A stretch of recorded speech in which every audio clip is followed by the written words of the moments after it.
사도신경으로 신앙 고백하심으로 6월 26일 금요일 새벽 예배를 시작하겠습니다. 나는 전능하신 아버지 하나님 천지의 창조주를 믿습니다. 나는 그의 유일하신 아들 우리 주 예수 그리스도를 믿습니다. 그는 성령으로 잉태되어 동정녀 마리아에게서 나시고 본디오 빌라도에게 고난을 받아 십자가에 못 박혀 죽으시고 장사된 지 사흘 만에 죽은 자 가운데서 다시 살아나셨으며 하늘에 오르시어 전능하신 아버지 하나님 우편에 앉아 계시다가 거기로부터 살아있는 자와 죽은 자를 심판하러 오십니다. 나는 성령을 믿으며 거룩한 공교회와 성도의 교제와 죄를 용서받는 것과 몸의 부활과 영생을 믿습니다. 아멘. 오늘 우리에게 주신 하나님의 말씀은 고린도후서 12장 7절에서 10절까지의 말씀입니다. 고린도후서 12장 7절에서 10절까지의 말씀, 제가 가진 성경 신약성경 298페이지에 있습니다. 고린도후서 12장 7절에서 10절까지의 말씀을 제가 봉독해 드리겠습니다. 여러 계시를 받은 것이 지극히 크므로 너무 자만하지 않게 하시려고 내 육체의 가시 곧 사탄의 사자를 주셨으니 이는 나를 쳐서 너무 자만하지 않게 하려 하심이라. 이것이 내게서 떠나가게 하기 위하여 내가 3번 주께 간구하였더니 나에게 이르시기를 내 은혜가 내게 족하도다.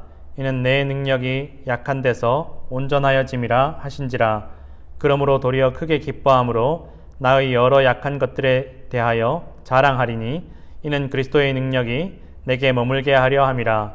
그러므로 내가 그리스도를 위하여 약한 것들과 능력과 궁핍과 박해와 곤고를 기뻐하노니 이는 내가 약한 그때에 강함이라. 아멘. 하나님께서 오늘도 이 말씀으로 우리에게 은혜를 부어주실 줄로 믿습니다. 아멘. 2008년에 중국 스촨성에 대지진이 일어났을 때 각 구조 현장에서 안타깝지만 또 감동적인 이야기들이 발견이 되었다고 합니다.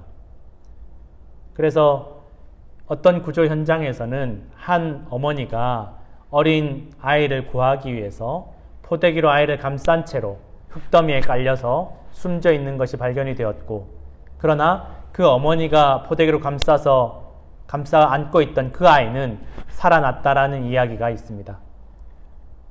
그러면서 그 발견된 그 어머니의 손에 핸드폰이 남아 있었는데 마지막으로 자기가 지키고자 했던 그 자녀에게 남겼던 메시지가 남아 있었다라고 합니다. 그 메시지에는 사랑하는 내 보배야, 네가 살아남게 된다면 엄마가 너를 사랑했었다라는 것을 꼭 기억해 주기를 부탁한다라고 메시지가 남아 있었다라고 합니다.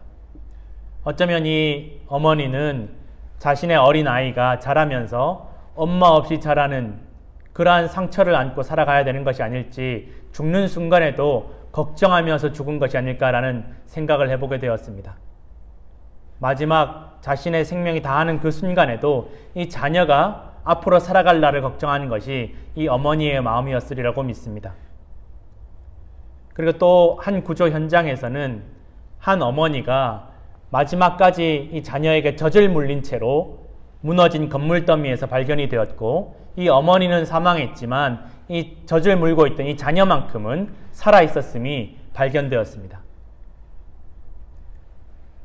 마지막까지 자신의 생명이 다하는 그 순간까지 이 자녀가 구조될 때까지 배고프지 않도록 살아남을 수 있도록 젖을 물렸던 그 어머니의 사랑이 이 구조대원들을 감동시켰다라는 이야기가 있습니다.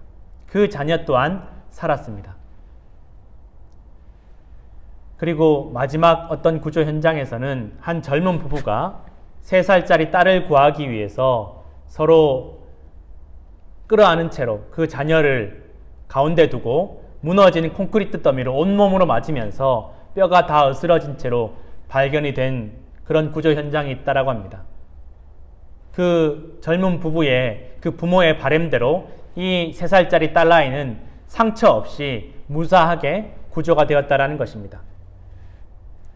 이 이야기들을 보면서 어쩌면 이 자녀들이 부모님의 마음과 뜻을 알 수 있을까라는 생각들을 해보았습니다. 자라가면서 혹시라도 부모님이 계시지 않는 그 상처와 아픔을 가지고 살아가야만 하는 것이 아닌가. 이 사건이, 이 지진에 대한 사건이, 부모님이 돌아가신 사건이 이 자녀들에게, 어린 자녀들에게 씻을 수 없는, 지울 수 없는, 해결되지 않는 문제로 남아서 평생을 괴롭히는 것이 아닐까라는 그런 걱정과 염려를 할 때가 있었습니다. 그런데 이 자녀들이 만약에 자라면서 자신을 살리기 위한 부모님들의 희생과 헌신과 사랑을 깨닫기만 한다라면 오히려 이 아픔이 자랑스러운 사건이 되지 않을까. 부모님이 나를 사랑하시기 위해서, 부모님이 나를 살리시기 위해서 그 생명을 버리신 감동적이고 감사한 사건이 되지 않을까라는 그런 기대를 해보기도 하였습니다. 우리가 살아가면서 어쩌면 해결되지 않는 문제, 또 치유되지 않는 질병 때문에, 아픔 때문에 기도할 때가 있을지 모르겠습니다.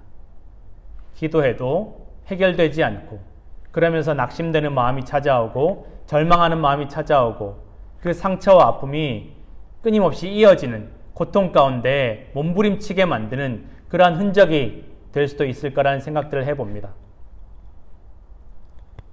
여러분, 오늘 사도 바울은, 우리가 본문에 읽었던 이 사도 바울은 부족함이 없는 사람이었습니다. 그는 유대인 중에 유대인이었고 또 유대인 중에 가장 뛰어난 학자인 가말리엘이라는 그런 학자의 제자로서 학식으로나 또 혈통으로나 그 어느 것 하나 모자람이 없는 사람이었고, 또 주님을 만난 그 이후에는 하나님을 통해서 놀라운 환상과 계시를 경험하면서 남들보다 더 뛰어날 수 있는, 오히려 다른 사도들보다 우월할 수 있는 그러한 경험을 한 사람이 바로 사도 바울이었습니다. 그런데 사도 바울에게 정말 견디기 어려운, 고통스러운, 사라졌으면 하는 육체의 가시가 있었는데 하나님께서 자신으로 하여금 교만하지 않고 겸손하게 하시려고 주신 아픔이요 고통이라는 것을 알면서도 그 고통과 아픔이 너무 견디기 어려워서 이 아픔, 육체의 가시가 사라지기를 3번씩이나 하나님께 간구했다라는 내용이 성경에 나와 있습니다. 그런데 하나님께서 사도 바울에게 말씀하십니다. 내 은혜가 너에게 족하다 라고 말씀하십니다. 그 음성을 듣고 사도 바울이 자신을 향한 그 하나님의 은혜를 깨닫게 되는 것입니다. 주님을 향한 그 은혜를 깨닫게 되고 경험하게 되었을 때, 또 자신을 향한 그 은혜를 경험하고 깨닫게 되었을 때 더 이상 사도 바울은 그 육체의 가시로 인해서 약해졌다라는 스스로를 부끄럽게 여기거나 또 스스로 절망하거나 낙심하지 않고 오히려 기뻐하였다라고 성경에 기록되어 있습니다. 자신의 약함이 오히려 자랑이 되었다라고 고백하고 있습니다. 자신을 향한 하나님의 은혜를 경험하고 깨달았기 때문입니다.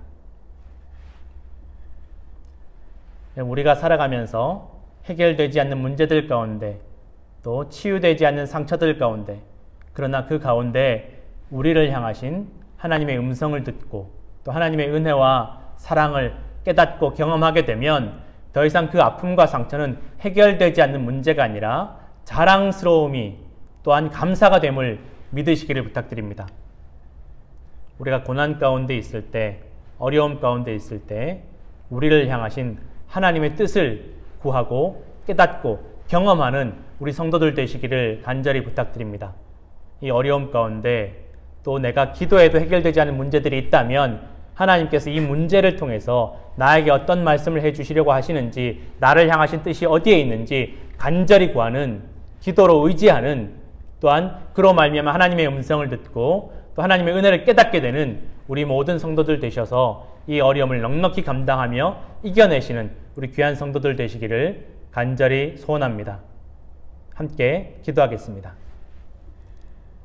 하나님 아버지, 감사합니다. 때로 우리 인생 가운데 지워지지 않는 상처가 있고 해결되지 않는 문제가 있고 치유되지 않는 아픔이 있을지 모르겠습니다. 그러나 주님, 이 아픔과 또 상처와 문제들 가운데 우리를 향하신, 나를 향한 주님의 사랑과 은혜를 깨닫게 하여 주옵시고 주님의 음성을 듣게 하여 주시옵소서. 주님, 우리를 향하신 그 은혜를 깨달을 때에 이 모든 환난과 고통이 오히려 시간이 흐른 후에 우리에게 자랑이 되고 훈장이 되게 될 것을 믿습니다. 주님, 이 어려움 가운데, 고통 가운데, 아픔 가운데 성령께서 우리의 영적인 눈이 뜨여지게 하여 주옵시고 하나님의 음성을 듣게 하시고 또 하나님의 영광을 바라보게 하시고 주님을 위한 우리의 약함이 자랑이 되게 하여 주시옵소서. 또한 우리가 약한 가운데 주님의 능력을 경험하는 귀한 성도들 다 되게 하여 주시옵소서. 이제는 주님께서 가르쳐 주신 기도로 새벽 예배를 마칩니다. 하늘에 계신 우리 아버지, 아버지의 이름을 거룩하게 하시며 아버지의 나라가 오게 하시며 아버지의 뜻이 하늘에서와 같이 땅에서도 이루어지게 하소서. 오늘 우리에게 일용할 양식을 주시고 우리가 우리에게 잘못한 사람을 용서하여 준 것 같이 우리 죄를 용서하여 주시고 우리를 시험에 빠지지 않게 하시고 악에서 구하소서. 나라와 권능과 영광이 영원히 아버지의 것입니다. 아멘.